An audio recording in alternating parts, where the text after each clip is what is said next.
ఈరోజు దేవుని వాక్యం యెషయా 43, 1-4 అయితే యాకోబు నిన్ను సృజించిన వాడునగు యెహోవా, ఇశ్రాయేలు నిన్ను నిర్మించిన వాడు ఇలాగ సెలవిచ్చుచున్నాడు.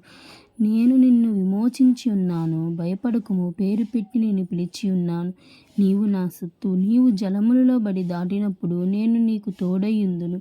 నదులలో బడి వెళ్ళినప్పుడు అవి నీ మీద పొర్లి పారవు. నీవు అగ్ని మధ్యను నడిచినప్పుడు కాలిపోవు, జ్వాలలు నిన్ను కాల్చవు. యెహోవానగు నేను నీకు దేవుడను, ఇశ్రాయేలు పరిశుద్ధ దేవుడనైన నేను నిన్ను రక్షించువాడను.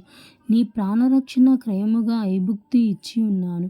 నీకు బదులుగా కూషాను, నేబాను ఇచ్చి ఉన్నాను. నీవు నా దృష్టికి ప్రియుడవైనందున ఘనుడవైతివి.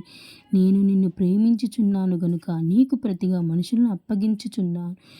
నీ ప్రాణమునకు ప్రతిగా జనములను అప్పగించుచున్నాను. దేవుడు ఈ వాక్యం దీవిస్తాడు. దేవుడు మన ఏ పరిస్థితుల్లో ఉన్నను, ఎక్కడ సంచరించినను దేవుడు మన తట్టు ఉండి మనకు ఆశీర్వాదాన్ని ఇచ్చి మన ప్రాణం కొరకు ఆయన కల్వారి శిలువలో మరణించి 3వ దినము లేచాడు. దేవుడు మన కోసం యేసయ్య దేవుడు మన కోసం ఈ లోకానికి వచ్చి ఆయన మనిషి రూపముగా ఉన్నాడు. ఆయన పోలికగా మనల్ని సృష్టించాడు.